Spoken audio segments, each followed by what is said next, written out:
Muy bien, tengan todas y todos muy buenos días. Muchas gracias por su registro oportuno. Gracias por tomarse unos minutos esta mañana para discutir algunas reflexiones en torno al Pacto Mundial sobre Migración y sus objetivos número 2 y 5, aquellos objetivos que propiamente abordan el tema de la migración en el contexto de cambio climático y desastres. Para la Organización Internacional para las Migraciones y la Plataforma sobre Desplazamiento por Desastres, es un verdadero gusto contar con todas y todos ustedes esta mañana. Tenemos una agenda bastante interesante. No tenemos mucho tiempo, pero en todo caso esperamos en esta próxima hora y media tener una discusión bastante interesante, muy fructífera, en donde esperamos contar con compartir algunas experiencias en torno a algunos avances que los países han implementado en términos del Pacto Mundial sobre Migración, pero en todo caso también que sirva este espacio para reflexionar sobre aquellas prácticas que los países pueden ir poco a poco integrando dentro de su proceso de revisión nacional, pero también a nivel regional de cara al proceso de revisión del Pacto Mundial sobre Migración.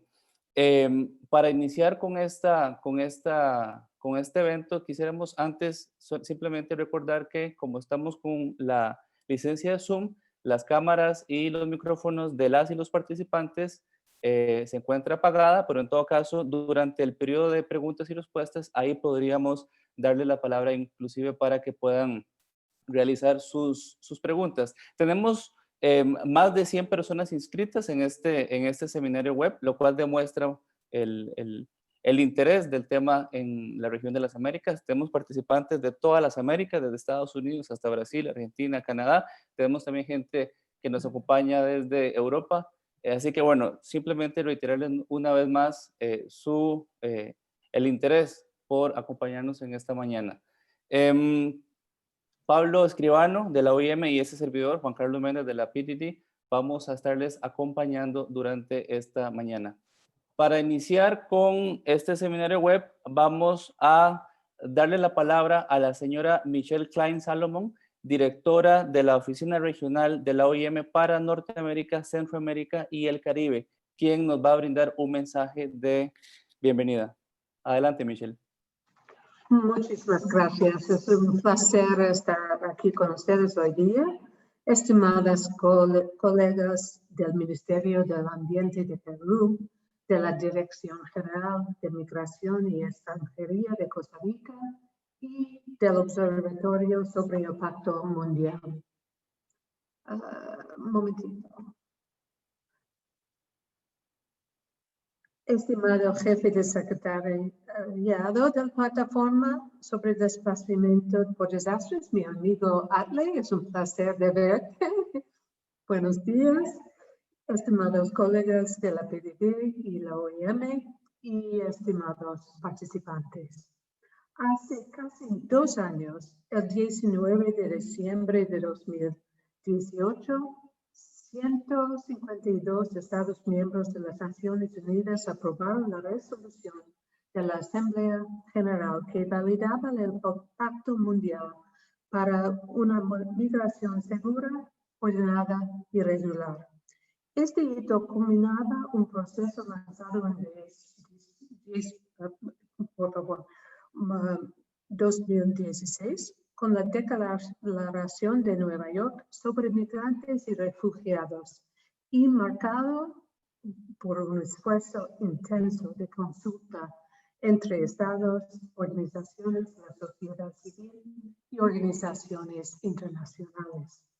El resultado de tal iniciativa fue el pacto como lo conocemos hoy en día.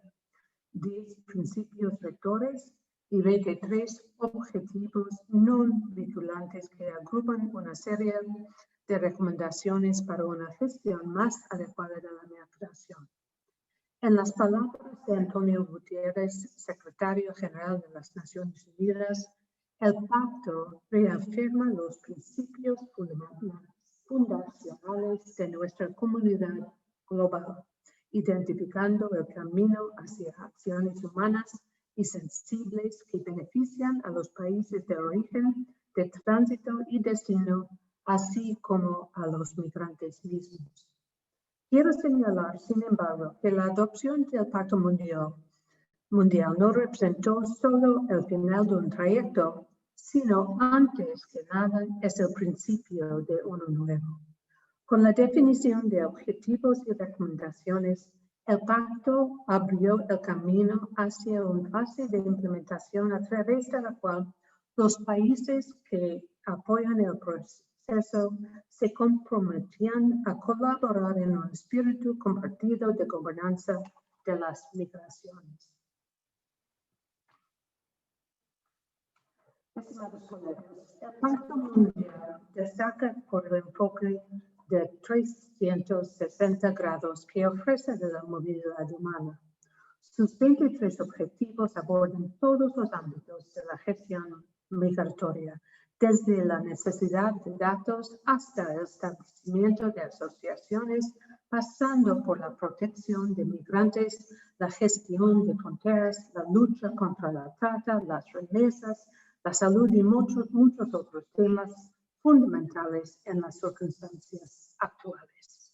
Entre estos temas sobresale la atención que el Pacto Mundial otorga a la relación entre migración, medio ambiente y cambio climático, el tema que nos reúne en este webinar. Durante la negociación del documento, los estados de América Latina, acompañados por otras regiones y por los pequeños estados insulares, presionaron para una integración significativa de los desastres, la degradación ambiental y el cambio climático en el documento. Como resultado, el Pacto Mundial representa el marco internacional más relevante del que disponemos para abordar la migración climática. No debemos subestimar este logro. Hace solo algunos años, la migración relacionada con los desastres y el cambio climático estaba ausente de la agenda internacional. Sin embargo, gracias al impulso de los estados más afectados, de la comunidad científica y de actores como la OIM y la Plataforma sobre Desplazamiento por Desastres, el tema ha adquirido una relevancia fundamental. Se observan avances en el desarrollo de políticas sobre la migración ambiental en muchos países de nuestra región que consideran la importancia de mejorar el abordaje de estos flujos. Nuestro webinar nos permitirá detallar el contenido de los dos objetivos particulares del Pacto Mundial.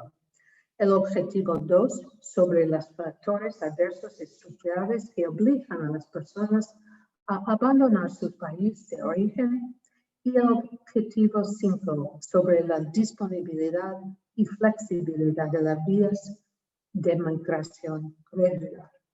Ambos objetivos son complementarios, mientras que el primero recomienda opciones para evitar la migración forzada debido en particular a los desastres, la degradación ambiental y el cambio climático. El segundo prevé soluciones para las personas que deben dejar sus comunidades por el impacto de estos factores. El proceso de revisión de la implementación del pacto en el que nos encontramos inmersos actualmente ofrece una oportunidad idónea para examinar los avances que hemos registrado en la región en el ámbito de este tema, así como los retos que todavía persisten. En el tema de la migración ambiental, esto es particularmente relevante porque América Latina ha sufrido el impacto de eventos repentinos y procesos de degradación lenta en los últimos años. Las tormentas tropicales en Centroamérica y México este mismo año, las inundaciones de varios países de Sudamérica, los incendios registrados en la Amazonia, el impacto de la sequía en países tan distantes como México, Honduras o Chile, y el deshielo glaciares andinos nos recuerdan la gran exposición de los países latinoamericanos a amenazas ambientales. En mayor o menor medida, estos factores han impulsado procesos migratorios y requieren de una respuesta eficaz por parte de los poderes públicos. En su preámbulo, el Pacto Mundial indica que para formular y aplicar políticas y prácticas monitoras eficaces es necesario adaptar un enfoque pangubernamental que asegura la coherencia normativa horizontal y vertical en todos los sectores y niveles de gobierno. Realizar y reportar avances en la gestión de la migración climática requiere colaboraciones innovadoras entre departamentos de gobiernos encargados de múltiples temáticas, como pueden ser la gestión migratoria, la gestión del riesgo de desastres, la acción climática y el ordenamiento territorial y la sociedad civil. Me complace constatar la representación en este webinar de participantes y presentadores de la sociedad civil, del ámbito migratorio y climático. Esperamos que estos actores puedan estar implicados en el proceso actual de revisión del pacto para conseguir que los avances que han sido logrados durante estos últimos 2 años puedan ser visibilizados en la revisión regional del pacto en marzo 2021 y la revisión global prevista para 2022. También será necesario identificar conjuntamente los desafíos que persistan en nuestra región y necesitan de un enfoque prioritario. Para concluir, quisiera agradecer la colaboración con la plataforma sobre desplazamiento por desastres en la organización de este webinar. La plataforma es un socio fundamental de las actividades de la OIM en el ámbito de la migración climática, como hemos demostrado a través de múltiples iniciativas. También es preciso agradecer la disponibilidad del Ministerio de Ambiente de Perú, de la Dirección General de Migración y Extranjería de Costa Rica y del Observatorio del Pacto Mundial para presentar sus experiencias en la implementación de iniciativas relacionadas con los objetivos 2 y 5 del pacto. Espero que estas discusiones sirvan a todos los participantes para progresar en sus propias intervenciones y reportar los logros alcanzados en este ámbito. Muchas gracias y mucha suerte.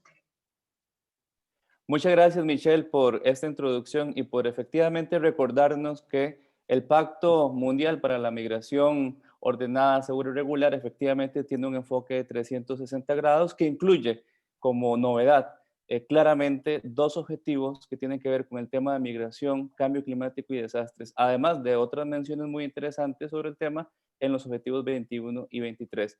Para seguir con este primer segmento introductorio, le vamos a brindar la palabra al señor Atle Solberg, jefe del secretariado de la Plataforma sobre Desplazamiento por Desastres, quien nos acompaña de Ginebra y quien nos va a brindar un saludo de parte de la PDD. Adelante, Atle. Muchas gracias, Juan Carlos. ¿Cómo me escucha? Muy bien. Muy bien. Súper. Muy buenos días. Aquí estamos en la tarde en Ginebra, Suiza. Un cordial saludos a representantes de gobiernos, representantes de organizaciones internacionales, representantes de la sociedad civil, colegas en la mesa.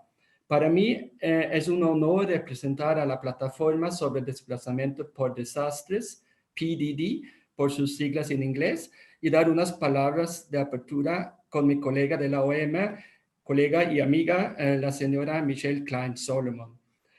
La plataforma, el PDD, es un proceso liderado por los estados, pero con la participación de múltiples partes.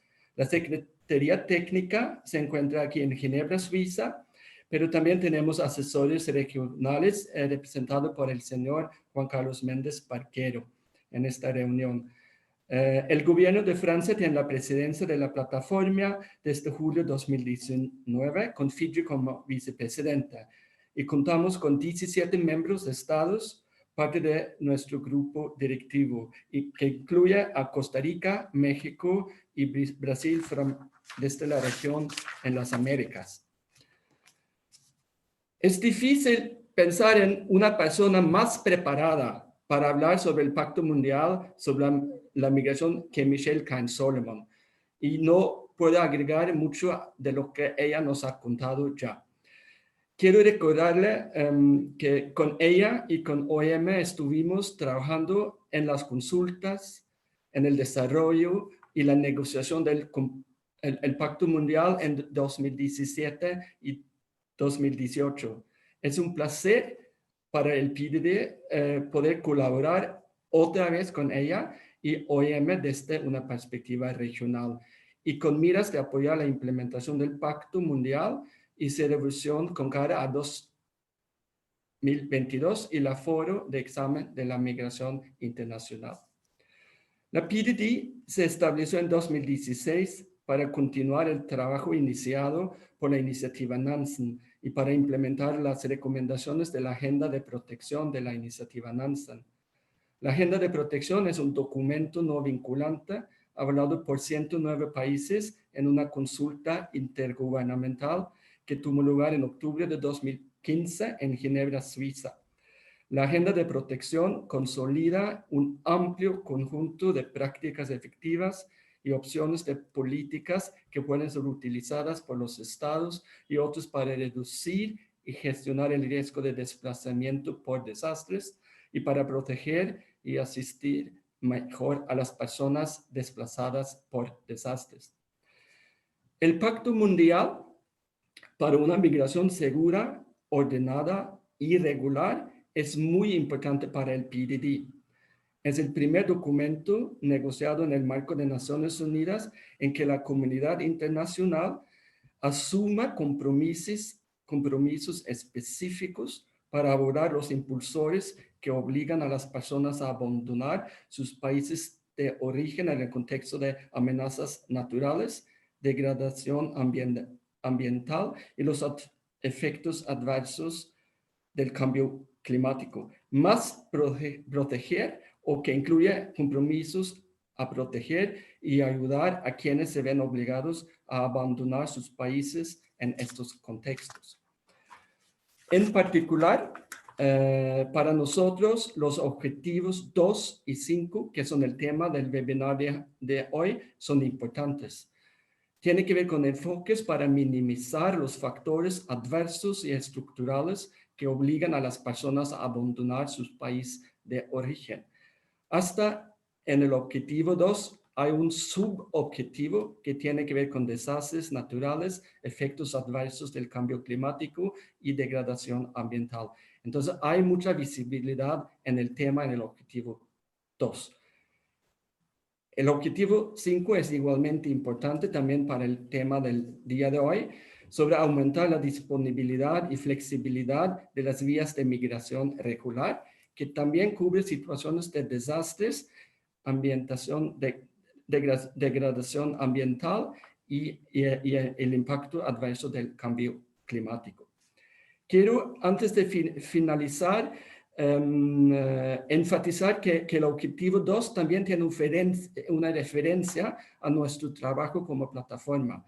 En el objetivo o subobjetivo L, hablan de formular enfoques coherentes para encarar los desafíos que plantean los movimientos migratorios en el contexto de los desastres naturales repentinos y evolución lenta, incluso teniendo en cuenta las recomendaciones pertinentes de los procesos consultivos liderados por los estados, como la Agenda para la Protección de las Personas Desplazadas a través de fronteras en el contexto de desastres y cambio climático y la plataforma sobre el desplazamiento por desastres.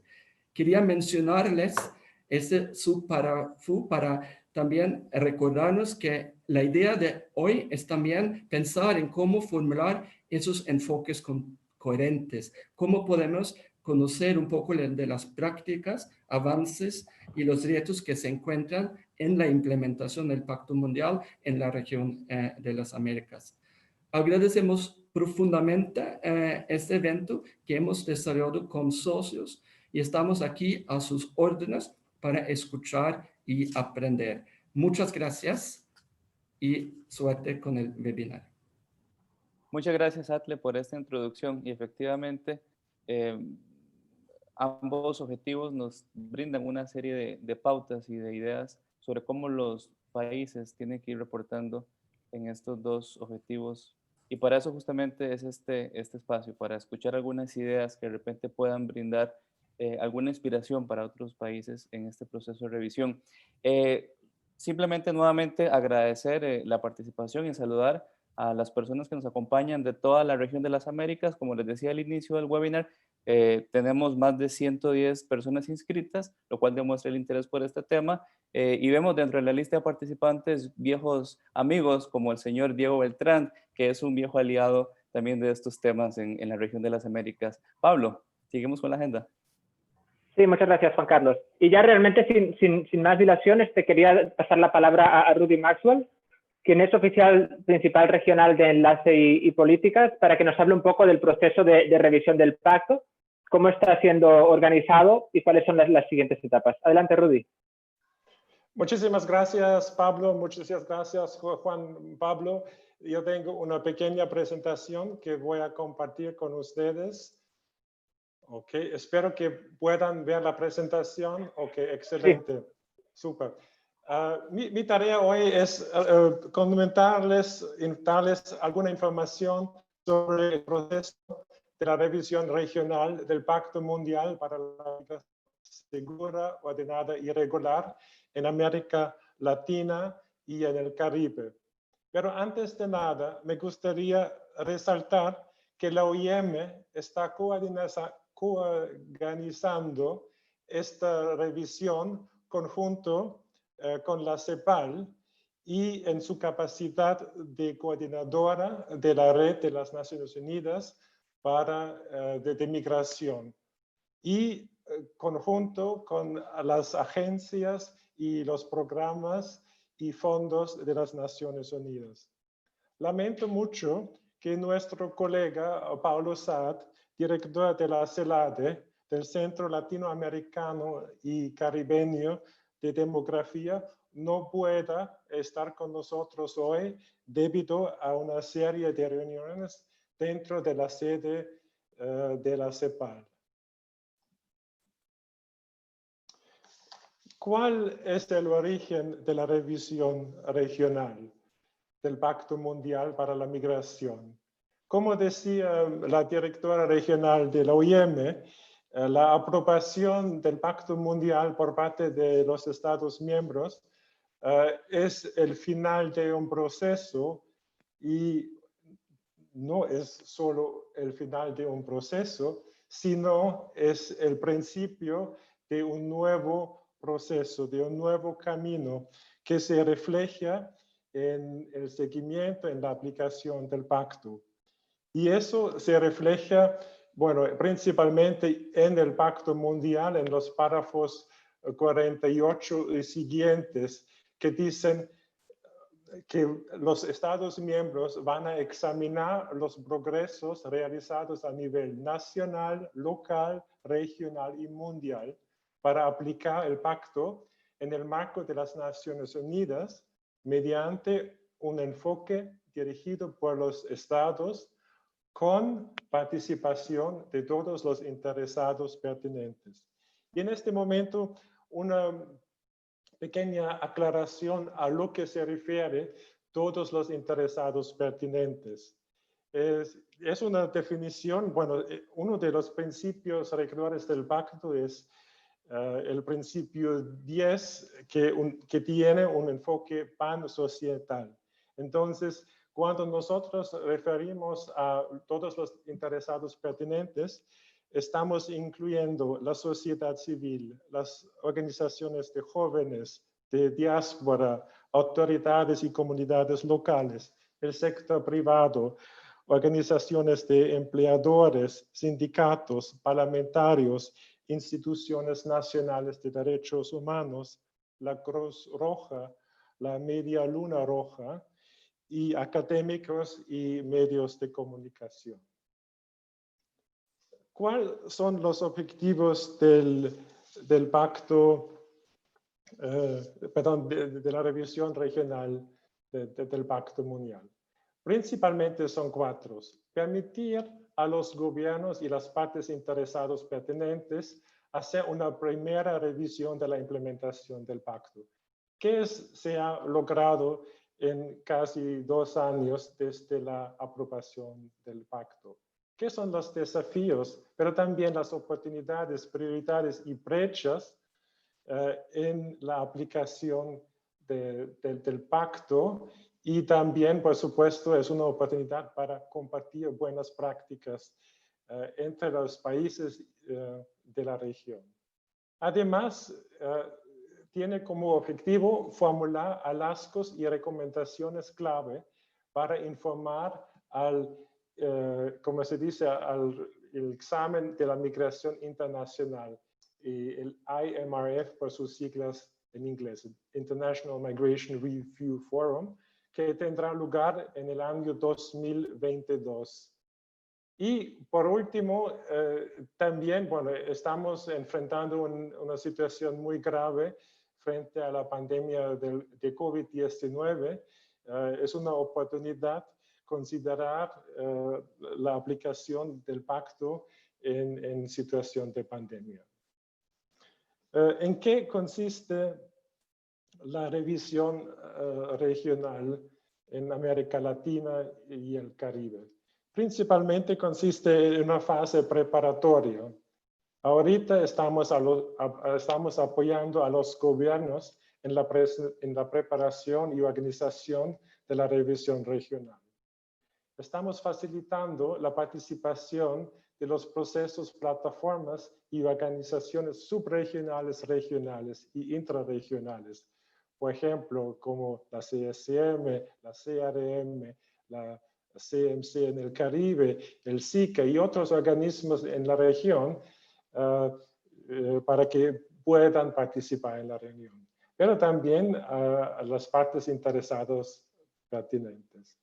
Y estamos recopilando aportes recibidos a nivel local, nacional, regional y global y poniéndolos a disposición en el sitio web de la red sobre migración.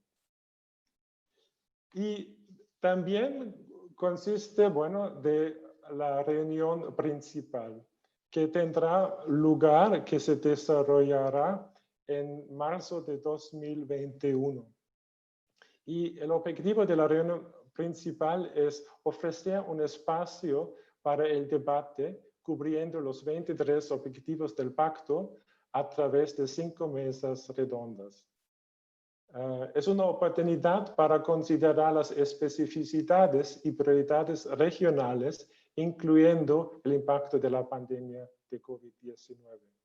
Y se aspira a una participación significativa de procesos, plataformas y organizaciones subregionales, regionales y intrarregionales y de las partes interesadas pertinentes. Y casi por último, un pequeño calendario del proceso de la preparación, pero también de la reunión principal. Estamos distribuyendo cuestionarios a los Estados Unidos, a todas las partes interesadas, para recopilar información alrededor de sus experiencias en la implementación del pacto a nivel nacional, regional o subregional. La fecha límite de recepción de los insumos es el 20 de noviembre. Y en el proceso estamos entre octubre y febrero de 2021, estamos organizando una serie de webinarios informativos sobre el pacto. Es para estimular, impulsar la discusión sobre el pacto, sobre los objetivos y sobre las ventajas y las soluciones que podría ofrecer a los gobiernos, a los migrantes, a las comunidades. Y se espera que una distribución de un informe preliminar a finales de febrero de 2021. Y como ya dije anteriormente, la fecha de la reunión principal será en marzo de 2021, probablemente en la semana del 22 de marzo. Pero anteriormente vamos a organizar dos consultas, una consulta con la sociedad civil y una consulta con los procesos, plataformas, organizaciones subregionales, regionales e intrarregionales. Y se espera tener un informe sintético en el mes de mayo que identifica retos y prioridades, pero también traza rutas de colaboración regional y información para el foro de migración para el año de 2022. Y por último, para obtener más información, por favor, consulten la página web de la red. Hay una sección dedicada a América Latina y el Caribe y estamos subiendo cada día más información y eso sería el lugar para informarse de primera mano sobre el proceso y cómo podrían participar en este ejercicio bastante importante. Muchísimas gracias.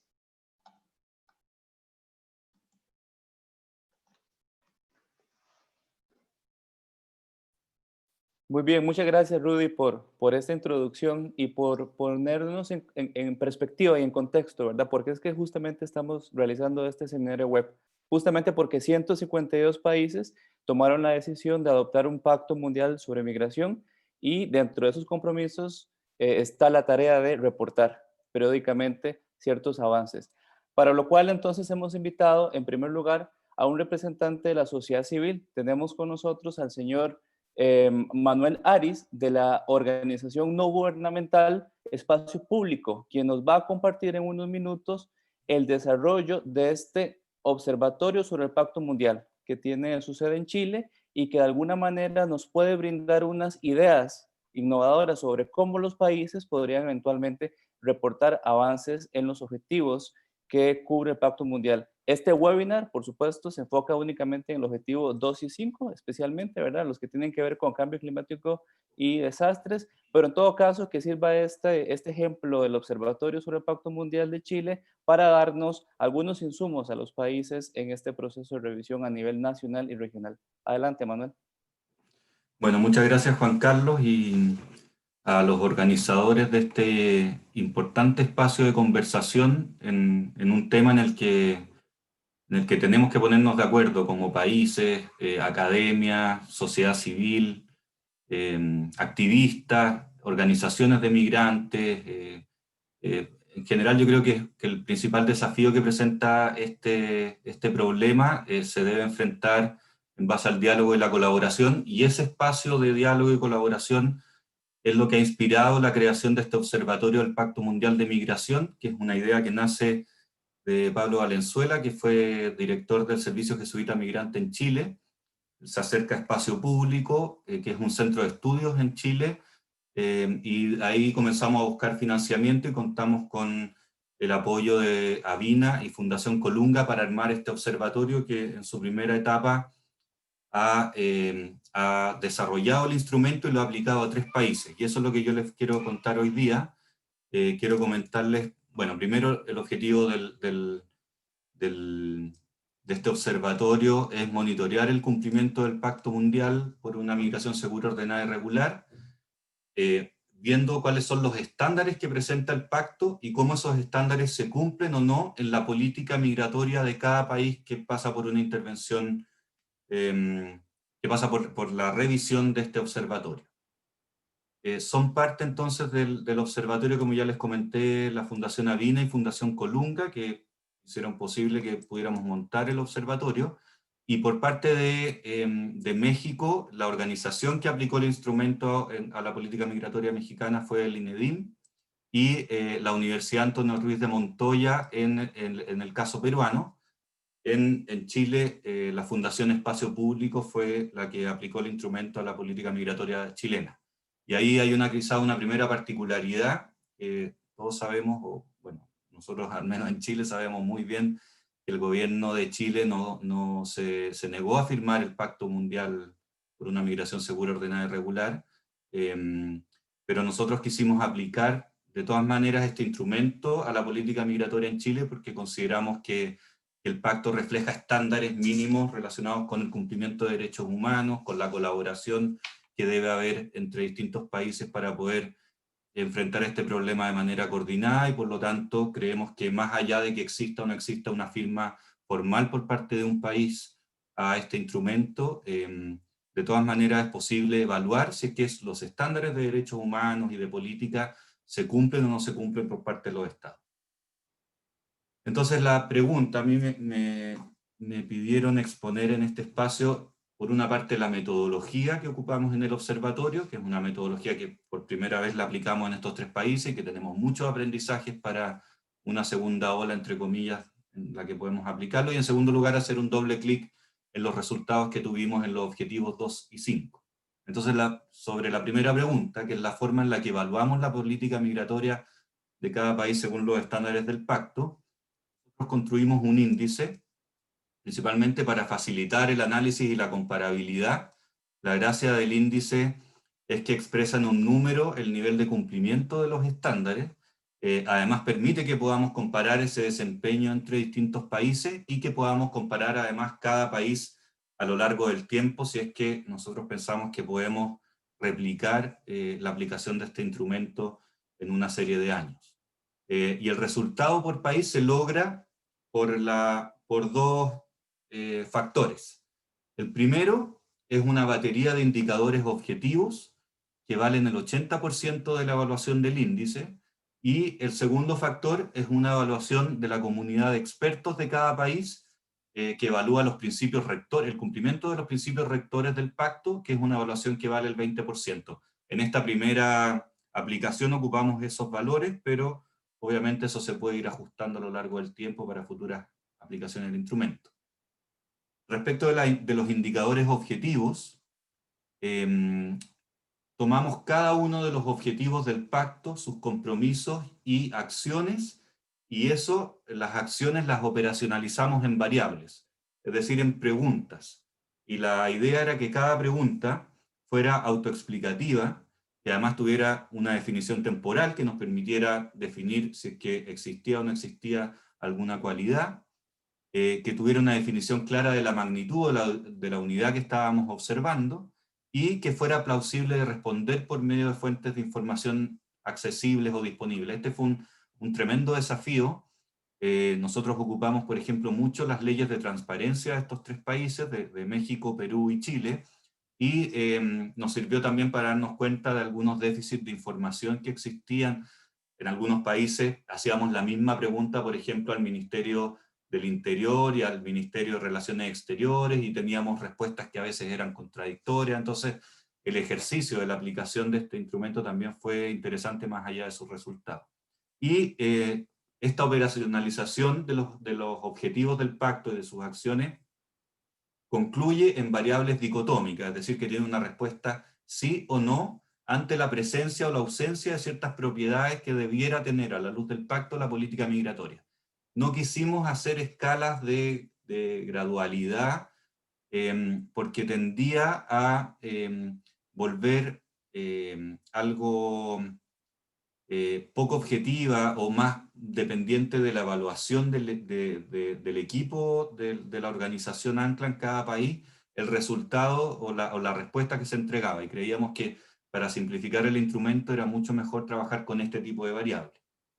Y respecto a la evaluación de la comunidad de expertos, fue un ejercicio muy interesante en el que hicimos una convocatoria a expertos de la sociedad civil, de organizaciones migrantes, de la academia, y también de instituciones gubernamentales a participar en una suerte de comunidad de expertos que conformamos en cada país, y les dimos la tarea de evaluar el cumplimiento de los principios rectores del pacto y aquellas variables que habían sido operacionalizadas de los indicadores objetivos, que no podía ser posible evaluarlas bajo una medición objetiva de existencia o no existencia de una propiedad en la política migratoria, y por lo tanto, para poder responder a las preguntas sobre esos indicadores se requería una evaluación de tipo más subjetiva, más de impresión, y por lo tanto ahí ocupamos una escala de 1 a 10, donde el 10 significaba que existía tal propiedad o se cumplía tal principio rector en algunas disposiciones de la política migratoria, y el 1 o el 0 significaba la ausencia total de ella. Bueno, lo ocupamos para evaluar entonces aspectos que difícilmente podíamos medir de manera eficaz a través de instrumentos rígidos y que requería el análisis de expertos. Lo interesante de esto es que el paso 1 era la generación de la comunidad, luego los invitábamos a contestar un cuestionario online. Las respuestas a este cuestionario nosotros las analizamos con dos objetivos. Primero, detectar obviamente los puntajes que se obtenían cada uno de las respuestas para poder llegar al número final que nos permite calcular el índice, pero también con especial atención a los disensos que había en la comunidad de expertos de cada país respecto de algún principio rector o variable. Y luego esos disensos los discutíamos en un taller presencial, y al final terminábamos devolviendo los resultados a través de un informe. Acá, por ejemplo, quise poner este ejemplo en la presentación, donde la desviación estándar, esto está adoptado de una metodología que es el método Delphi, que generalmente se ocupa para congregar expertos a hacer proyecciones, y nosotros lo ocupábamos para evaluar la política migratoria de cada país, y la desviación estándar, que son estos cuadraditos rojos, fueron las que marcaron alto. Entonces nos dedicábamos a conversar en los talleres de cada país, principalmente sobre los temas en los que había mayor disenso en la evaluación de los expertos. Algunos resultados de la primera aplicación del índice: en México obtuvimos un 51% de cumplimiento de los estándares del Pacto Mundial, en Perú un 48% y en Chile también un 48%. Y este resultado se da porque en México en la evaluación de los indicadores objetivos se obtuvo un 53% de cumplimiento de los estándares, y la evaluación subjetiva de los principios rectores obtuvo un 48% por parte de la comunidad de expertos y expertas. Y en los objetivos también un 47% en Perú, y de los principios rectores un 51%. En Chile los objetivos los evaluamos con un 51% de cumplimiento, y los principios, aquí la comunidad de expertos y expertas fue quizás más crítica en la evaluación de la política migratoria en Chile que la del resto de los países, evaluando solo el cumplimiento de un 40% de los estándares de los principios rectores del pacto. Algunos resultados: bueno, estas son las acciones que tienen que ver con el objetivo 2 que nosotros evaluamos, no me voy a detener en ellas en virtud del tiempo.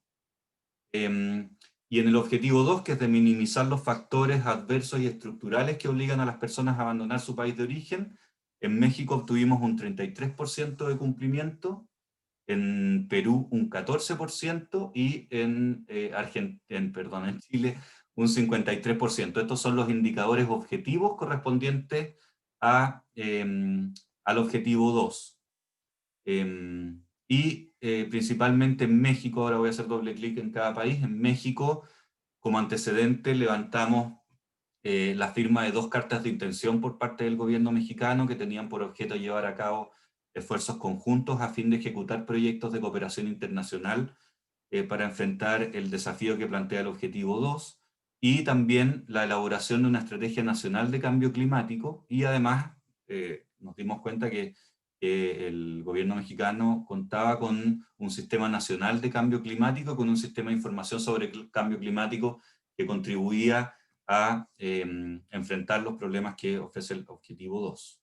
En relación a Perú, no tuvimos respuesta por parte del Instituto Nacional de Defensa Civil, ni de parte del Ministerio de Relaciones Exteriores a las solicitudes de información pública que se les hizo en su momento, pero sí tuvimos respuesta por parte del Ministerio del Medio Ambiente, que formuló una política nacional del ambiente por medio del cual es posible enfrentar algunos de los desafíos que implica este objetivo. Y en Chile, Chile es parte de la Conferencia Suramericana sobre Migraciones y también ha trabajado con la PDD, estableciendo una guía que, si bien no es vinculante, es una guía que se evaluó bien en este instrumento, que tiene que ver con los lineamientos regionales en materia de protección y asistencia a personas desplazadas a través de fronteras inmigrantes en países afectados por desastres de origen natural. Y la Oficina Nacional de Emergencia, además la ONEMI, constituyó formalmente el año 2015 la Plataforma Nacional para la Reducción del Riesgo de Desastres, que también tenía que ver con algunas de las variables analizadas en el objetivo 2. Respecto del objetivo 5, estas fueron las acciones que fueron evaluadas, y los resultados fueron en México un 20% de cumplimiento de los estándares de este objetivo, un 40% en Perú y un 11% en Chile. En México detectamos la existencia de la visa por razones humanitarias destinada a extranjeros que hayan sido víctimas de catástrofe natural o violencia, y además la Secretaría de Relaciones Exteriores indicó en una respuesta a una solicitud de acceso a información pública que no se encontró algún tipo de acuerdo de cooperación con otros países para ofrecer soluciones a migrantes afectados por fenómenos climáticos de evolución lenta, como el cambio climático y la degradación ambiental. En Perú, detectamos la existencia del decreto legislativo 1350 del año 2017, probablemente Nadia va a profundizar en esta materia, que contempla un visado de residencia por razones humanitarias por motivos, entre otros, de desastres naturales. Y además también, en relación al trabajo con la Conferencia Sudamericana de Migraciones, se declara por parte del gobierno peruano la necesidad de impulsar y desarrollar el tema de las migraciones ambientales en la región y promover la armonización de las iniciativas en curso. En relación a Chile, se obtuvo un 11% de cumplimiento de los estándares del objetivo 5, no se encontró información en los sitios de las instituciones incumbentes y tampoco tuvimos respuesta a una solicitud de acceso a información pública a la Subsecretaría del Interior, sí existen algunos elementos que permitieron decretar este 11% de cumplimiento en el documento Lineamientos Regionales en Materia de Protección y Asistencia a Personas Desplazadas a través de fronteras inmigrantes en países, que también, al que hice mención en los resultados del objetivo 2. Eso es lo que yo quería comentarles hoy día. Hemos tenido varios aprendizajes en materia de metodología para poder ir midiendo el cumplimiento de los estándares del pacto, pero quizás el principal aprendizaje es que el conocimiento generado a partir de actores de diversas procedencias, el diálogo entre actores institucionales del nivel subnacional de gobierno, del Estado central, con organizaciones de la sociedad civil y también con la academia, que a veces se encuentra un poco aislado de lo que sucede en la práctica de la política pública, es para nosotros el principal aprendizaje y probablemente el camino más correcto para poder hacer un seguimiento a este tipo de instrumentos. Muchas gracias. Muchas gracias, Manuel. Sí, realmente creo que ha sido muy interesante, ¿verdad? Ver el tener tanto detalle sobre el esfuerzo metodológico, ¿verdad? Que es realmente una parte muy importante de lo que estamos intentando hacer, ¿verdad? Porque cuando decimos el pacto, ¿verdad? Hay que medir en qué medida se estén cumpliendo los objetivos o avanzando en los procesos. Y como decías ahora, también la implicación de todas estas partes, digamos, que a veces se encuentran un poco distanciadas de los procesos, pero que tienen un papel fundamental para fiscalizar los esfuerzos, para facilitar información, para contribuir a los trabajos. Quería mencionar que las preguntas en Q&A están abiertos. Si tienen preguntas para nuestros panelistas que luego podamos hacerles, entonces pueden ponerlas en el Q&A o en el chat realmente. Y ya para no dilatar más, quería dar la palabra a Nadia Joana Alania Vilca, que trabaja en la Dirección General de Cambio Climático y de Certificación en el Ministerio del Medio Ambiente del Perú, porque Nadia está trabajando dentro del Ministerio en el desarrollo de iniciativas que tienen mucho que ver con los objetivos del pacto, y nos parecía muy interesante, digamos, poner en relieve esos esfuerzos que están desarrollando en los países para cumplir con algunas de las recomendaciones del pacto. En este caso, en particular, a partir del Plan de Acción sobre la Migración Forzada por el Cambio Climático. Adelante, Nadia.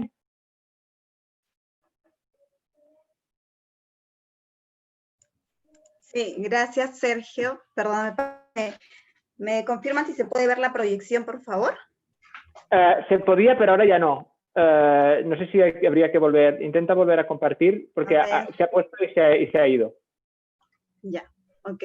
En todo caso, mientras voy resolviendo lo de la proyección, yo les quería... sí, ha salido, es cierto. A ver, ahora, ¿me comentan? Ahora, perfecto, sí, adelante. Perfecto. Entonces yo en primer lugar quería extenderles un saludo de parte de nuestra ministra del Ambiente, Kirle Echegaray, y de nuestra directora de la Dirección General de Cambio Climático y de Certificación, y agradecerles por la invitación para compartir esta experiencia, ¿no? Que sabemos, después de lo que he escuchado, enmarca claramente en los objetivos 2 y 5 del Pacto Mundial de Migración. Entonces yo voy a compartir la presentación en 3 momentos. Ok. Un primer momento donde les comente los peligros asociados al cambio climático y cómo estos se interconectan con los procesos migratorios y la experiencia en Perú que tenemos. Otro momento, el marco institucional. Quien me antecedió también habló un poco eso de cómo está el marco institucional en Perú y cómo esto se conecta con el desarrollo del mandato de desarrollar el plan. Y un tercer momento sobre el proceso en sí del plan, ¿no? Entonces, para contextualizarnos un poco en cómo está Perú y los peligros que nos asocian, esto que vemos aquí, ocurrencia de incendios, heladas, aumento de las precipitaciones, inundaciones, ya nos está pasando en Perú. Nos está pasando. Perú tiene marcado claramente 3 macrorregiones, costa, sierra y selva, y tanto en costa, sierra como selva ya hay experiencias migratorias, productos de inundaciones y desastres. En Piura, que es zona costera, todavía estamos en la reconstrucción por el niño que llegó hace un par de años. En sierra tenemos los procesos migratorios desde áreas rurales a urbanas, y en la selva tenemos procesos de reubicación planificadas por inundaciones. Entonces, ante esta realidad, ¿qué es lo que hacemos como país? Perú tiene un marco normativo bastante sólido. Ya desde el 2018 tenemos la Ley Marco sobre Cambio Climático, y en el 2019 se aprobó el reglamento, y que nos permite, tanto la ley como el reglamento, nos permite tener un enfoque bastante participativo. En realidad, la gestión integral del cambio climático, ¿a qué nos lleva? A ponerle foco a que los procesos de planificación, diseño, ejecución, monitoreo y de políticas públicas en materia de cambio climático sean procesos inclusivos y participativos, considerando que una lógica multinivel, multisector, que vinculemos a todos los sectores y actores que se vinculan de forma directa por competencias o por afectaciones a los diseños de los procesos de planificación y de ejecución. Entonces, la gestión integral del cambio climático en Perú nos invita a ello, a vincularlos en los diseños de los planes también. Ahora van a ver que el diseño incorpora un foco participativo bastante fuerte, y hacemos un cruce con 3 enfoques: el de interculturalidad, el de género y el enfoque intergeneracional. Porque no va a ser lo mismo los procesos migratorios para jóvenes que viven en zona costera, jóvenes en zona rural y jóvenes que vivimos en ciudades. Y lo mismo nos pasa con mujeres. La afectación de la migración no es la misma en mujeres de zona rural que en zonas urbanas.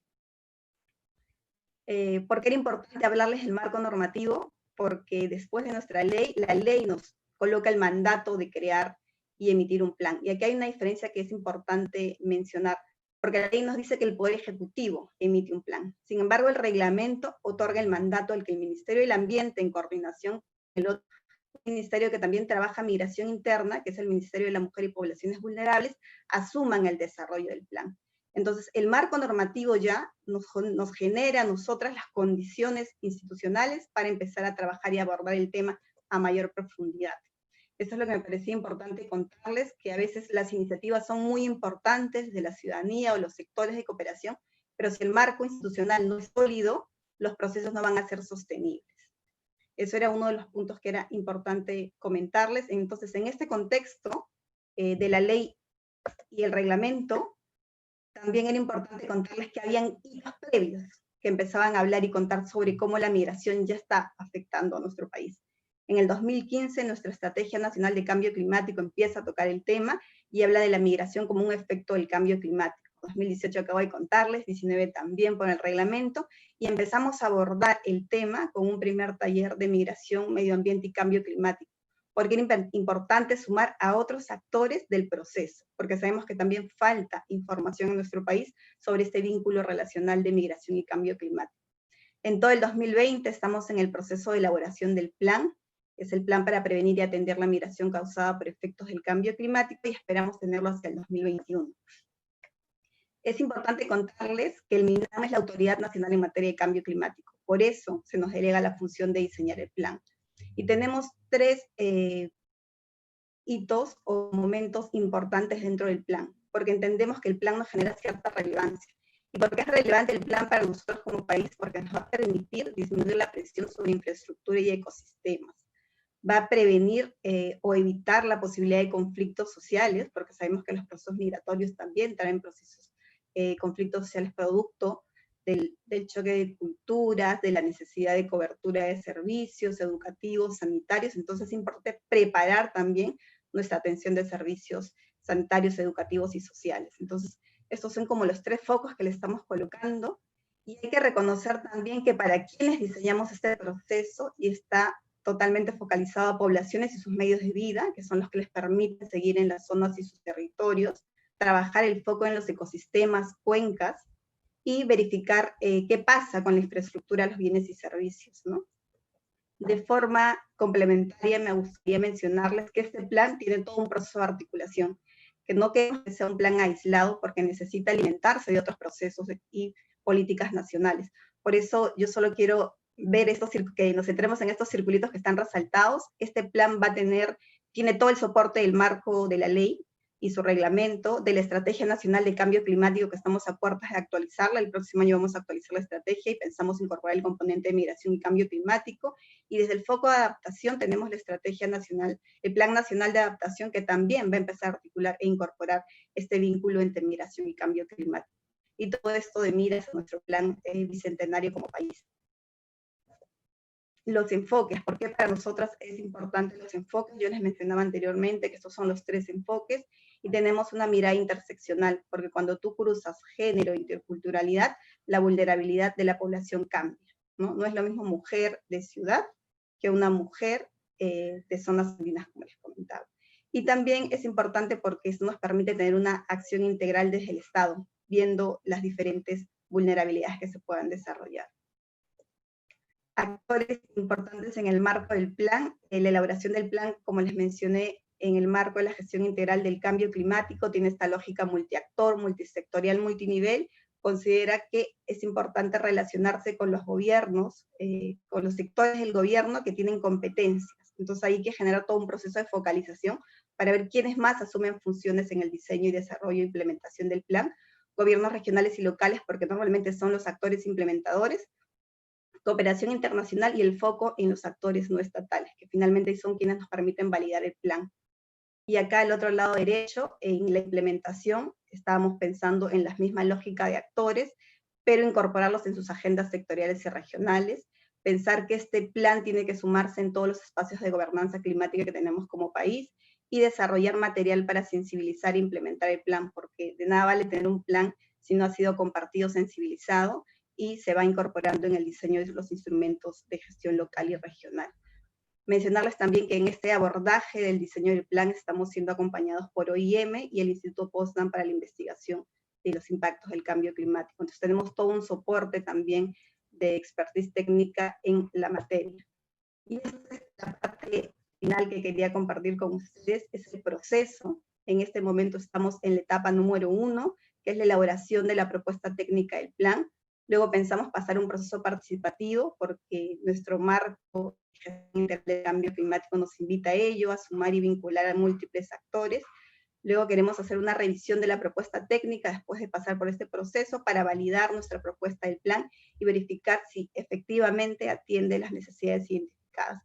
A mí me gustaría hacer un focus en la elaboración de la propuesta técnica, porque en este momento estamos en un abordaje que nos permita reconocer de alguna forma el desafío que tenemos como país, identificar el marco conceptual. Sabemos que todavía no hay un marco conceptual definido entre migración y cambio climático, migrante ambiental, migrante por causas ambientales.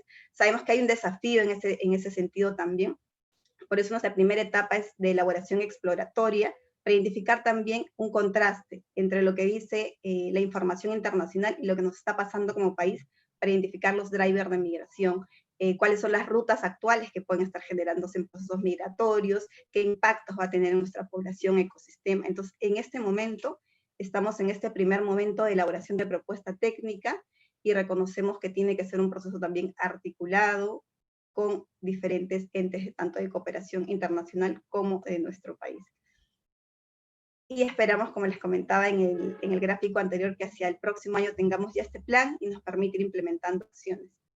En realidad, esto es todo lo que queríamos compartirles. Yo creo que cuadra bastante bien entre los objetivos 2 y 5 del Pacto Mundial, por lo que he ido escuchando pasos previos también, y yo espero que esta evidencia o esta experiencia nos permita reconocer que ya hay avances más allá de los que tenemos en los documentos, tenemos avances concretos y Perú está encaminándose hacia este reto.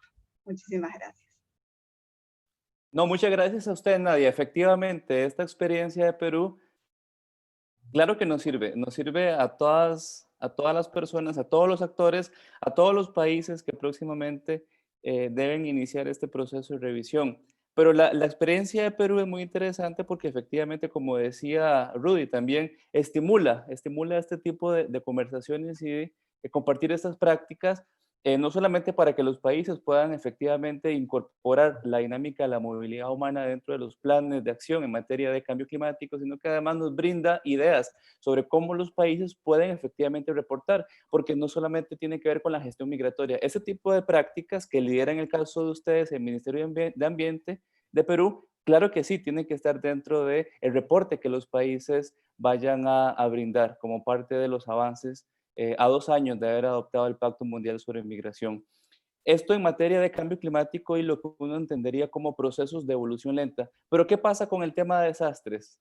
Y por eso es que hemos invitado a Costa Rica, en nombre del señor subdirector de la Dirección General de Migración y Extranjería, el señor Dagger Hernández Vázquez, quien nos va a compartir una serie de experiencias y de prácticas que ha tenido Costa Rica en materia de la inclusión de las personas migrantes en temas de preparativos y emergencias. Lamentablemente la región centroamericana tiene mucha experiencia, es una región altamente vulnerable a los impactos de los desastres de todo tipo, desde riesgos sísmicos, inundaciones, huracanes, en fin, todo tipo de amenazas en una región que es multiamenaza. Y para eso entonces le hemos pedido al señor Dagger Hernández, subdirector de Migración de Costa Rica, que nos brinde algunas ideas sobre cómo se puede reportar en materia de la integración de personas migrantes en planes y preparativos de emergencia. Muchas gracias, don Dagger. Hola, don Juan Carlos. Buenos días. Saludos a todos y todas los participantes de este webinar. Para nosotros en Migración y Extranjería de Costa Rica y nuestra experiencia de migración ha sido una experiencia en los últimos años vinculada a varios problemas, varios flujos migratorios extraordinarios y varios incluso vinculados a un tema de desastres, y ahora en este año vinculados al tema de pandemia de COVID, en donde flujos migratorios en Costa Rica han reaccionado de formas diferentes, y sobre eso es lo que les voy a comentar, y de las soluciones que hemos adoptado a nivel de migración y extranjería y a nivel del Estado costarricense para poder darle alguna solución tanto en el inmediato plazo como en el mediano plazo, pensando en que el tema y el contexto de COVID se nos va a prolongar por lo menos en los próximos 2 años. Voy a compartirles una presentación. A ver, pantalla.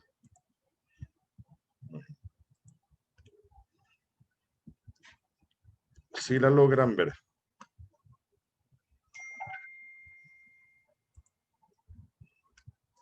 Ahora sí.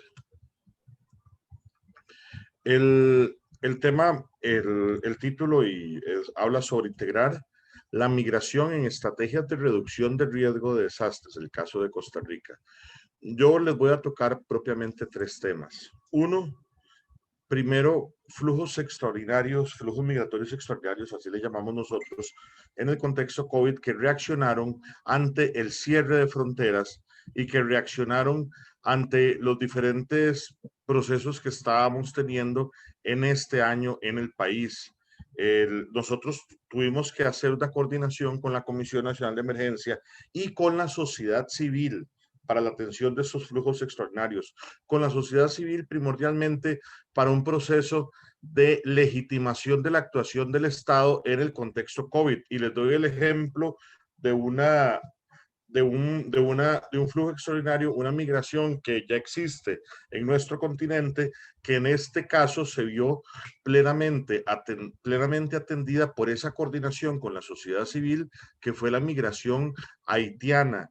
Pero el Estado o nosotros teníamos la limitante con esa migración del idioma. Entonces, la limitante del idioma nos provocaba que nosotros, al explicar que las fronteras estaban cerradas, ellos pensaban y pensaron y durante 6 meses pensaron de que nosotros como Estado lo que estábamos haciendo era reteniéndoles en Costa Rica y no permitiéndoles su tránsito por el país y su continuación con su proceso de migración, con su migración hacia el norte del continente. Entonces, esa coordinación con la sociedad civil nos permitió hablarles incluso con personas de su misma nacionalidad que hablaban en su mismo idioma y que les explicaron que las fronteras estaban cerradas, les explicaron lo que estaba significando la pandemia para nuestros países. El primer grupo que tuvimos fue un grupo de nicaragüenses que se instalaron en la frontera con Nicaragua, pensando entrar a Nicaragua. Esos son nicaragüenses que estaban en Costa Rica. Ese fue un primer grupo con el cual tuvimos que reaccionar y ahí tuvimos que integrar a la sociedad civil. Aquí puse una publicación de un periódico nacional en donde sociedad civil y empresa privada financia pruebas COVID. Nicaragua decidió el 19 de julio aplicar, como todos los países de la región, un requisito para entrada a su país que era el requisito de prueba COVID. Entonces, se lo estaban pidiendo a todos, incluso a sus nacionales, y nosotros como país tuvimos que comenzar a ver de dónde o de qué forma lográbamos solventar esas pruebas COVID para las personas nicaragüenses que estaban en Costa Rica y que estaban haciendo el retorno a su país. Acá participó la sociedad civil y la empresa privada en una coordinación para lograr hacer ese tránsito hacia Nicaragua. Luego igual un grupo de cubanos que se instalaron en la frontera con Nicaragua, eran cubanos que vivían en Costa Rica y que querían, o que habían quedado más bien por fuera de todos los procesos de ayuda, que habían quedado sin trabajo, que habían quedado en una condición muy vulnerable en el país en virtud de la crisis económica de la pandemia. Entonces, esos cubanos que se instalaron en la frontera estaban exigiendo continuar su tránsito hacia el norte. Nosotros igual, coordinación con sociedad civil, tanto le brindamos colaboración, ayuda, como les explicamos todos los riesgos y toda la posibilidad, y ahorita ese grupo de cubanos está siendo atendido en nuestro centro de atención de migrantes. Igual es el grupo que les comentaba de los haitianos que salieron de nuestro CATEG y comenzaron a recorrer la ruta interamericana. Los haitianos nos reclamaban y le reclamaban al Estado de que ellos tenían 6 meses de estar en un centro de atención de migrantes y que no les daban razones razones más que las fronteras que estaban cerradas para poderlos tener en ese lugar. Entonces, esos son 3 ejemplos de coordinación con la sociedad civil en donde hemos logrado atender flujos migratorios en este contexto de COVID. Acá, bueno, la foto de la derecha son los cubanos en la frontera, la foto de la izquierda son los nicaragüenses que están llegando ya a Nicaragua, en el puesto fronterizo de Costa Rica, Nicaragua, que se llama Peñas Blancas. Nosotros elaboramos un protocolo que se llama Protocolo de Zonas para el Plan de Cooperación Sanitaria en el marco de la Emergencia Nacional COVID-19. Este protocolo nos permite dar atención a personas solicitantes de refugio y personas migrantes vulnerables sin domicilio que vengan a Costa Rica. Hay que recordar que nosotros somos un país de destino de migrantes, entonces como país de destino de migrantes tenemos que prepararnos ante esa entrada posible de migrantes en el contexto COVID. Este protocolo, Bueno, con el protocolo establece 3 zonas primordiales. Estas zonas A, B y C son zonas que hacen una clasificación médica y colocan a estas personas en una zona de personas sanas, una zona de personas enfermas, previo a su entrada al país. Propiamente el objetivo del plan de zonas, y voy a permitirlo leer rápidamente, dice: establecer el procedimiento de atención de flujos migratorios vulnerables y eventuales personas solicitantes de refugio en medio de la emergencia sanitaria nacional por COVID-19, a efectos de evitar el eventual surgimiento de focos de propagación del virus, brindando una atención migratoria de salud que permita el abordaje integral de las necesidades de estos grupos migratorios y el adecuado manejo epidemiológico de los mismos. Este plan está previsto que funcione por lo menos un año. A partir de la apertura de fronteras terrestres, todavía Costa Rica no ha hecho la apertura de fronteras terrestres. Por los próximos meses estaremos anunciando las diferentes formas en las cuales se va a permitir la entrada de personas a Costa Rica por frontera terrestre. Ya tenemos las aéreas y las marítimas abiertas. Entonces, este plan tiene que funcionarnos para dar la atención en ese contexto COVID. El protocolo ya está en desarrollo. Esta es la zona A, es una zona de clasificación médica, es una zona de campamentos. Ahí el personal de Migración y Extranjería remite todas las personas migrantes y solicitantes de refugio que deban ingresar al país. En esta zona A se hace la valoración inicial de las condiciones médicas y se determina, según el estado clínico de la persona, si se manda a la zona B o a la zona C. La zona B es de personas sanas, la zona C de personas enfermas. Eso es un proceso de campamento, en virtud de que no es algo que vaya a durar un montón de tiempo, sino está previsto para que suceda por un año después a la apertura de fronteras. Estas son las tiendas por dentro, las camas y las fotografías de otro lado del campamento. La zona B es una zona que ahorita tiene 35 tiendas. Es el área donde se brinda la atención migratoria y la que se traslada a las personas que en la valoración médica realizada en la zona A se encuentren asintomáticas y se les otorgue una orden sanitaria a efectos de que mantengan un aislamiento por 14 días. Acá todas las personas sanas van a esta zona B para hacer un aislamiento de 14 días previo a la entrada al país. Igual las normas sanitarias, conforme va avanzando la apertura y conforme se va conociendo a nivel del Ministerio de Salud de Costa Rica las diferentes formas de atención de las personas sanas o personas enfermas de COVID, se están modificando esta aplicación del aislamiento por el plazo de 14 días. Igual, esta zona B está instalada con la capacidad mencionada. Esta es otra foto de la zona B, con las 35 tiendas de campaña ya instaladas, y la zona C, que es la zona de personas enfermas. Este es el área donde se brindará atención médica leve, es importante eso, a personas que se encuentran dentro de los flujos migratorios y sean sospechosos o positivos COVID-19 o con sintomatología leve, porque los que tienen sintomatología grave son asumidos por nuestro sistema de seguridad social. Este es el campamento que se desarrolló. Ahí están la Cruz Roja, está colaborando en este proceso. Y esta es la visión del campamento de la zona C completa.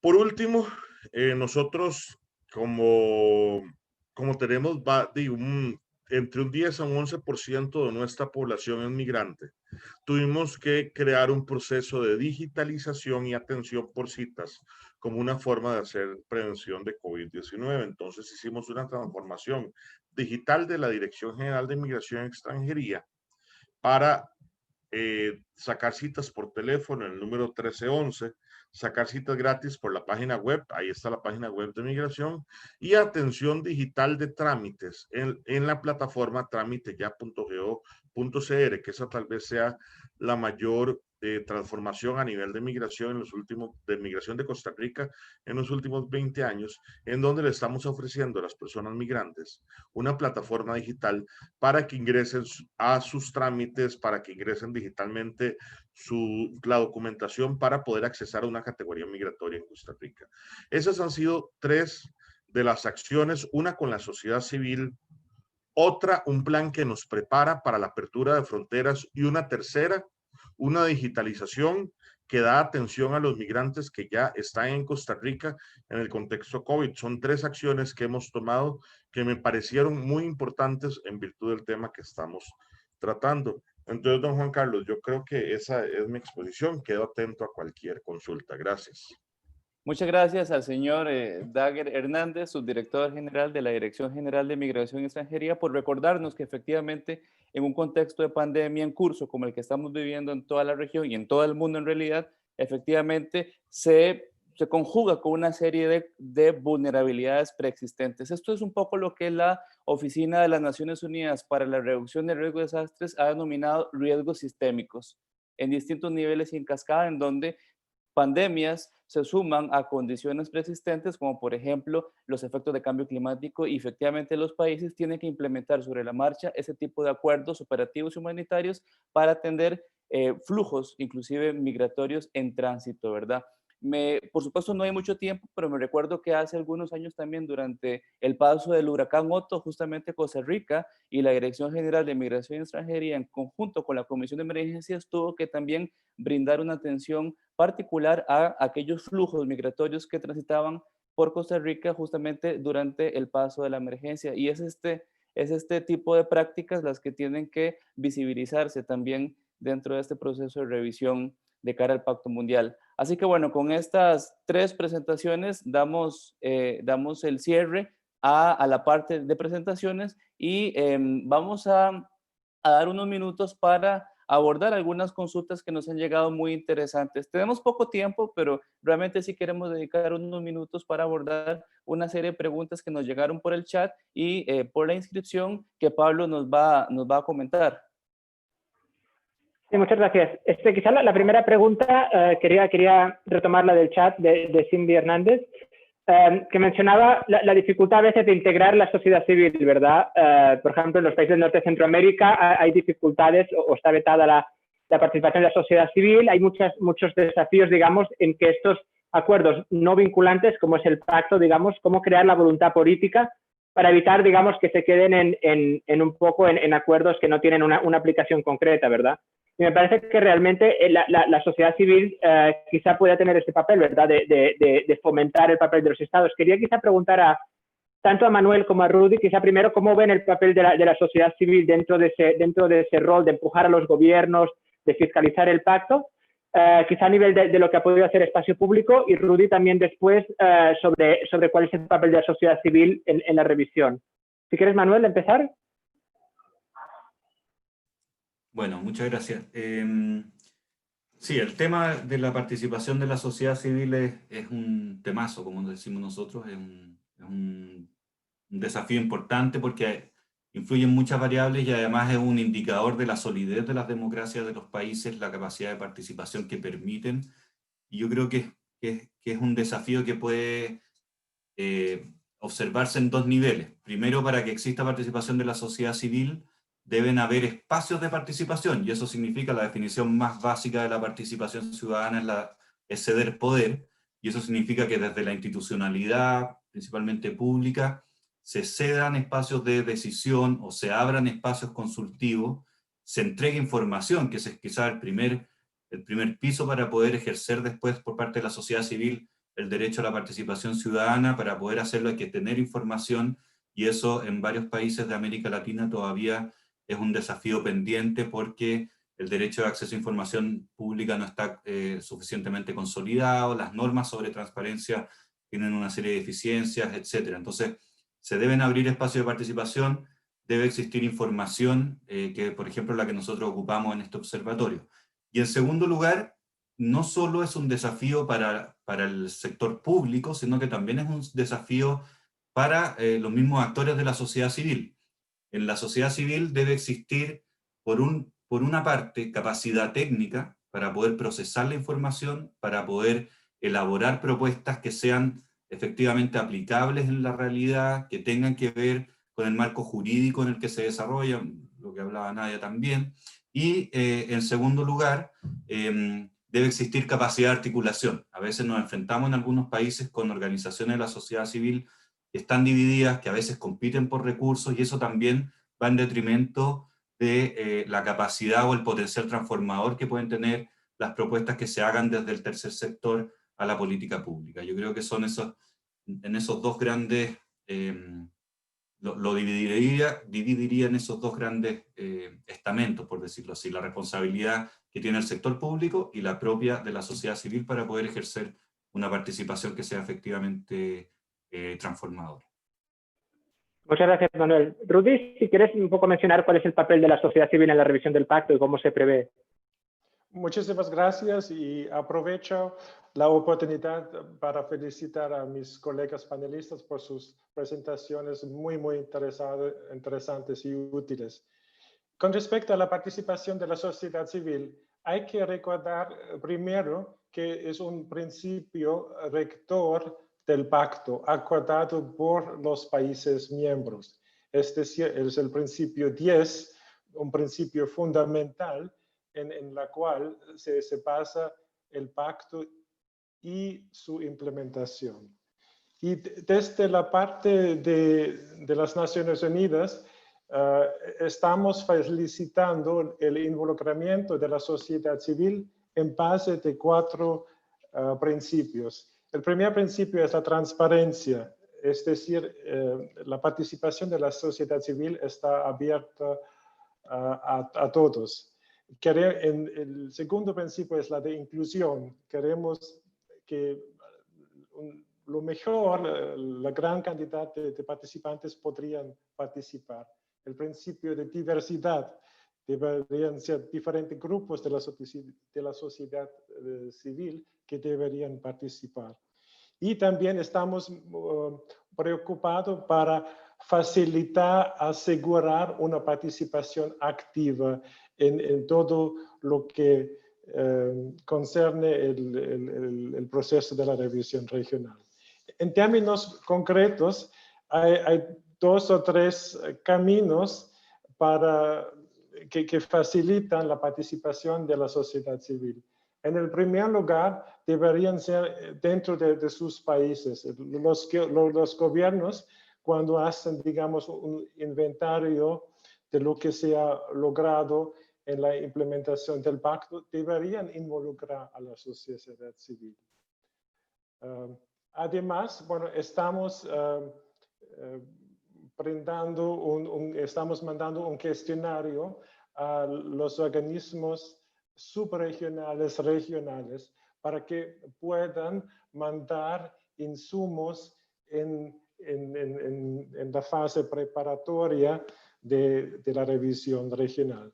Y además vamos a abrir también un espacio para mandar insumos para organismos de la sociedad civil a nivel nacional a través de un cuestionario que estará en línea en la página web de la red de las Naciones Unidas sobre la migración. Y por fin, vamos a organizar una consulta en el mes de marzo de 2021 para discutir temas del pacto y cómo la implementación ha afectado la sociedad civil. En cambio. Muchas gracias, Rudy.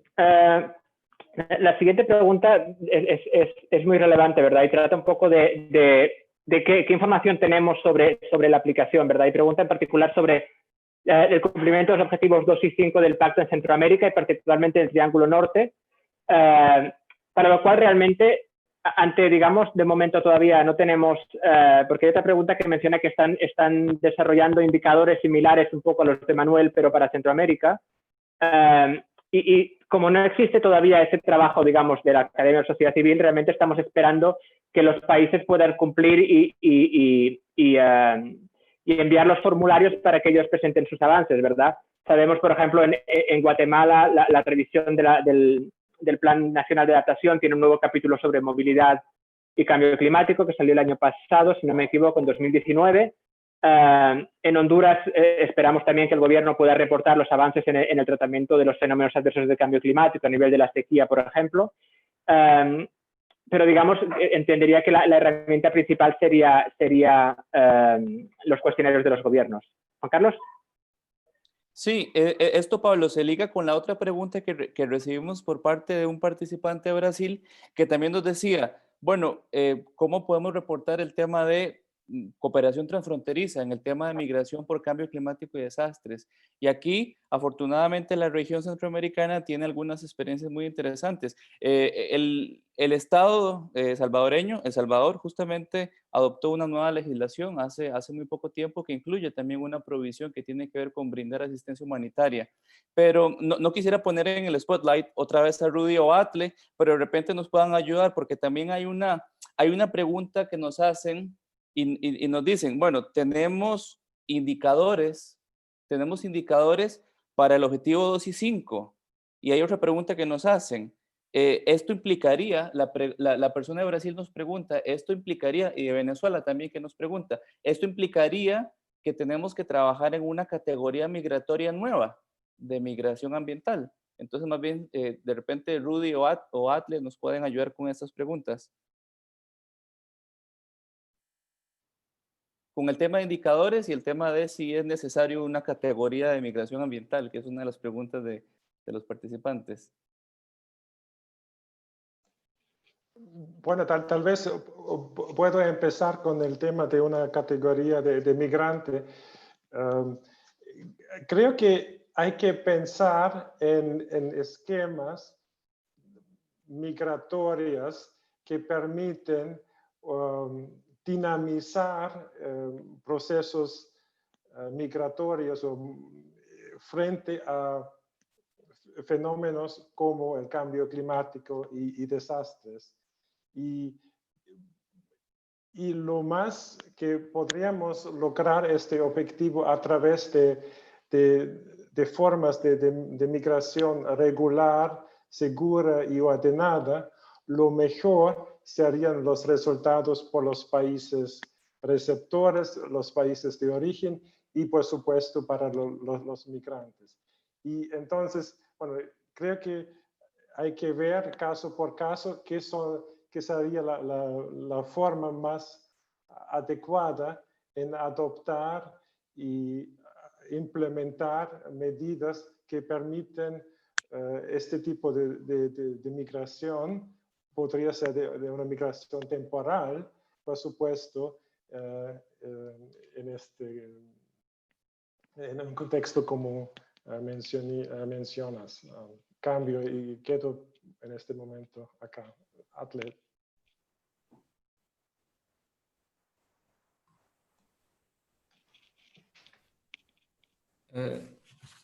¿Me escuchan bien? Sí, adelante. Sí, no, hace tiempo que hablé.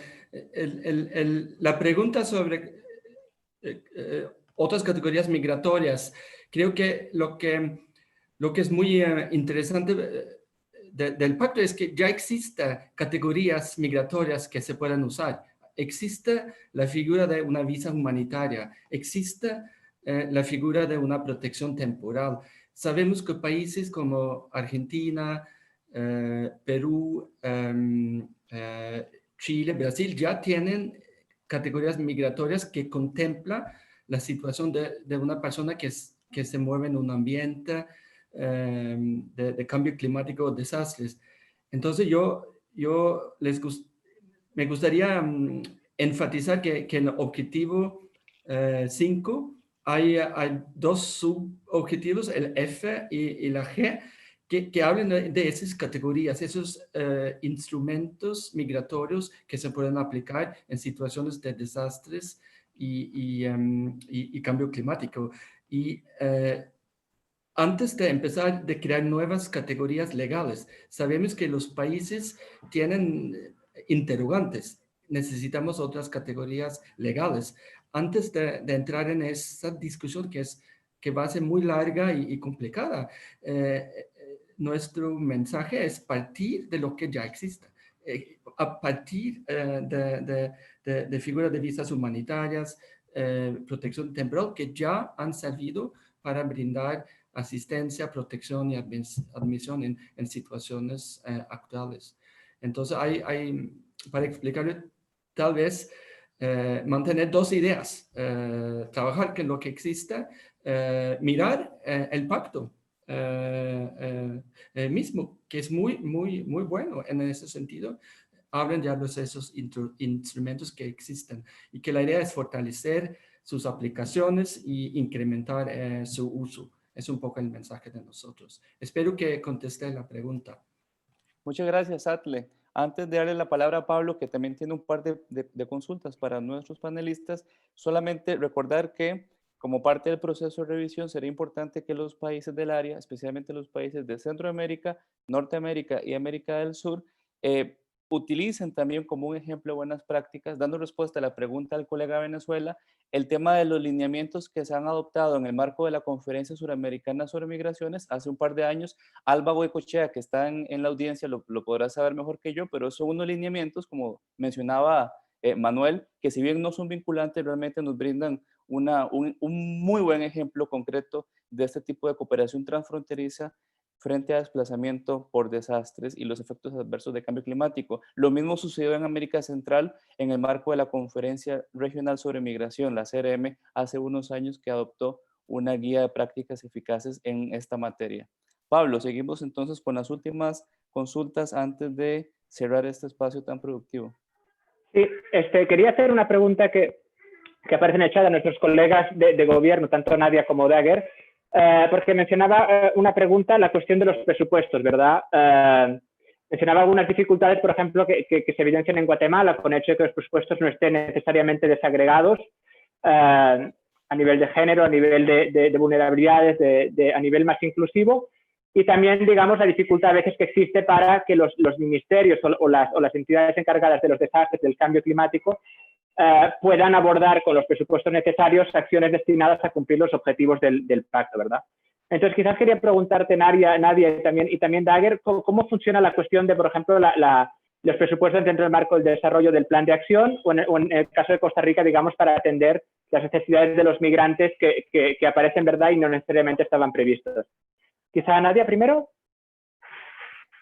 Sí, gracias, Pablo. Yo podría jalarme un poco la información que dijo Atle también, de que a veces es importante pensar y ver o revisar lo que tenemos, ¿no? Perú como país y los ministerios ya tienen toda una estructura presupuestal. Lo que a nosotros nos está sirviendo es este fortalecimiento del marco institucional.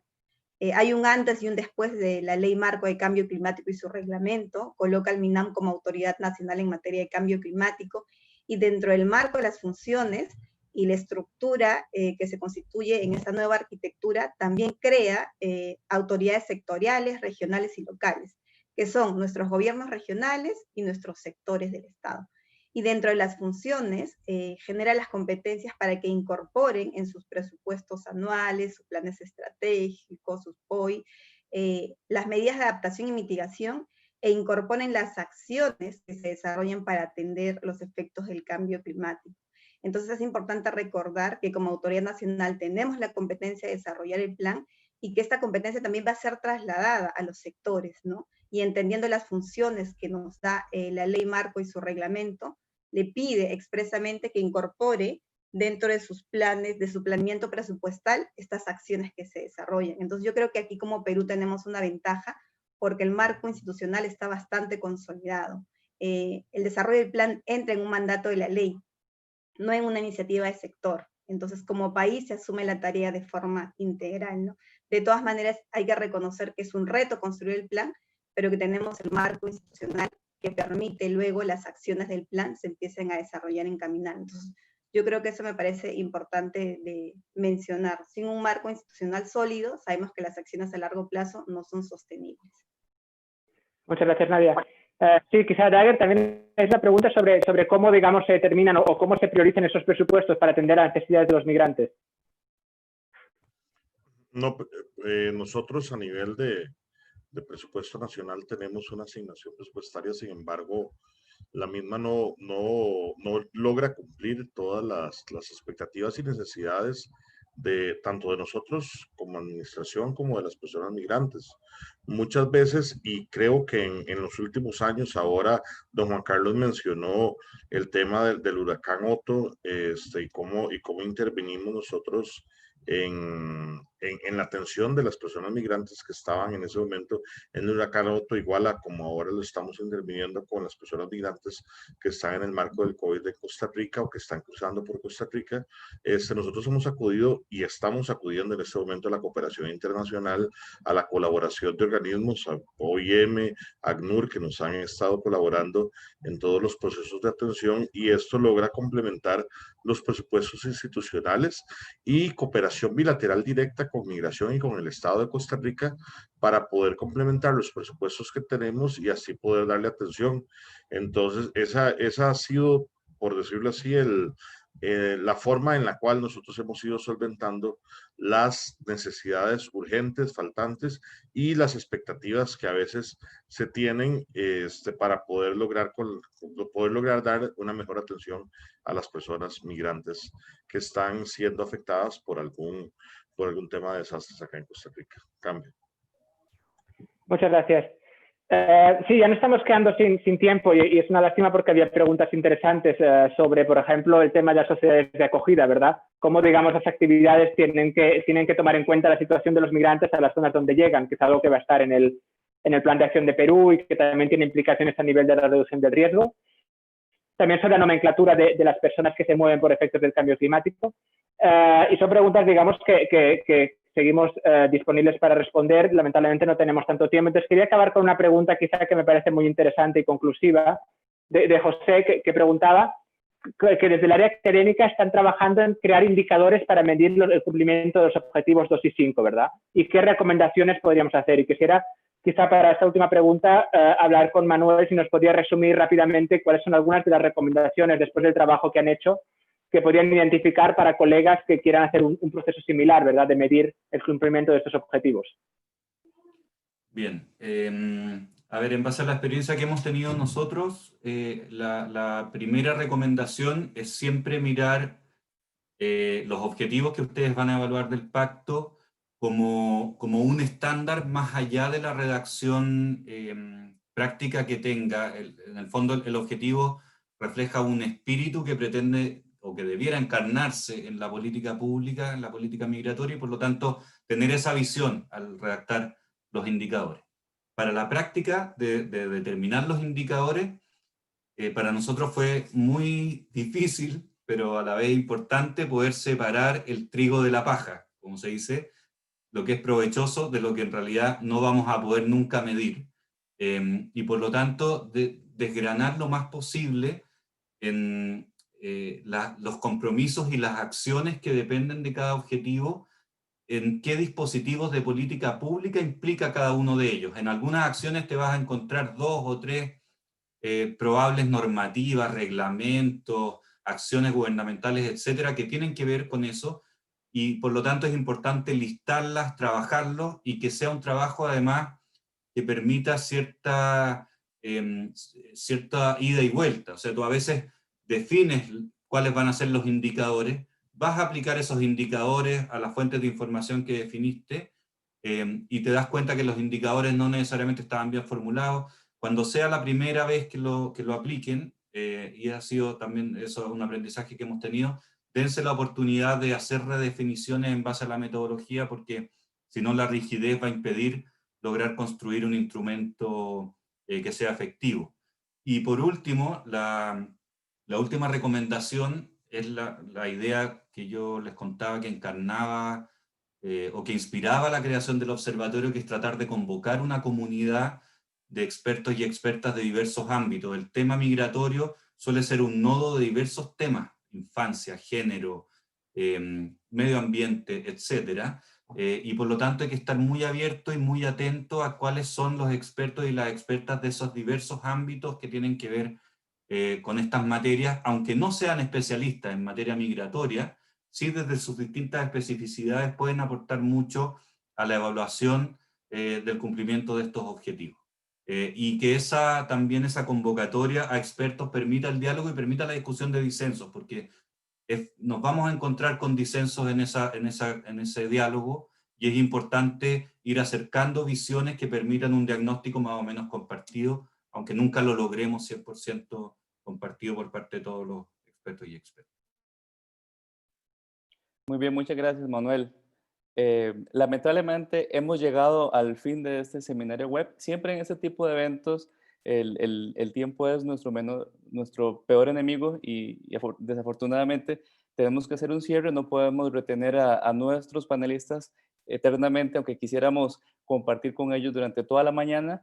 Se nos han quedado inclusive algunas preguntas sin contestar. Una pregunta muy interesante de Gustavo Corella y también de Efraín Guerrero sobre el tema de posibles cambios en la normativa internacional, ¿verdad? Para el tema de esto que algunas personas llaman refugiados climáticos, migrantes ambientales, en fin, todo este debate conceptual no nos da en un seminario web de 1 hora y media, pero sin duda alguna estaremos retomando este tema en otros espacios, digamos, con mayor tiempo y amplitud para profundizar en este tema.